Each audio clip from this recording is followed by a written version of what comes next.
The outrage over helping working people with student loans, I think, is just simply wrong, dead wrong. President Biden today defending his new plan to cancel up to $20,000 of debt for millions of federal student loan borrowers who earn less than $125,000 a year. It has drawn sharp criticism, specifically from top Republicans who are slamming the move as unfair. In addition, the administration is also proposing some big changes to the repayment programs. Our Andrew Banstra is live in studio with a closer look. Andrew? 1 in 4 Americans have student loan debt, adding up to $1.7 trillion nationally. President Biden's plan aims to solve this problem that has plagued Americans for decades.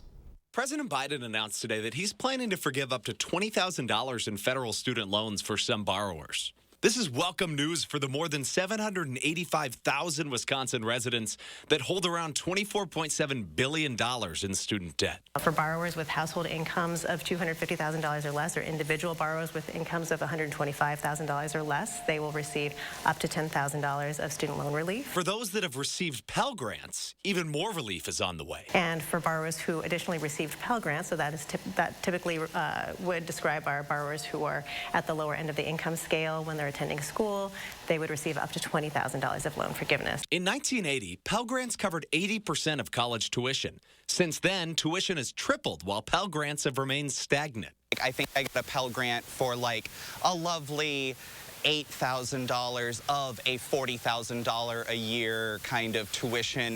But with more relief, the financial burden lower-income families face for having to borrow disproportionately more money and incur more debt is lifted. People can go to college and become educated contributors to the global economy and not be saddled with tons of debt. Today's plan also changed the mandatory amount borrowers must pay back each month. The cap of my monthly income that can go towards those undergraduate federal loans has lowered from 10% of my monthly income to 5%. Scott says if America doesn't continue making college more affordable, like our Pell Grants, we'll lag behind. We won't have a great economic future if we have people electing that college is too expensive, college is too much of a burden. So anything that we can do to continue to lower tuition costs and raise support for students, I think is only good for America in the long run. President Biden also extended the moratorium on student loan payments through the end of 2022 and made it clear this would be the last extension. For more information on Biden's plan and what this means for your student loans, go to channel3000.com and click on this web story.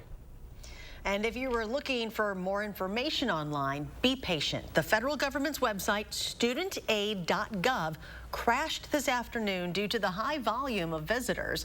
At one point this afternoon, it took several minutes for the website to load.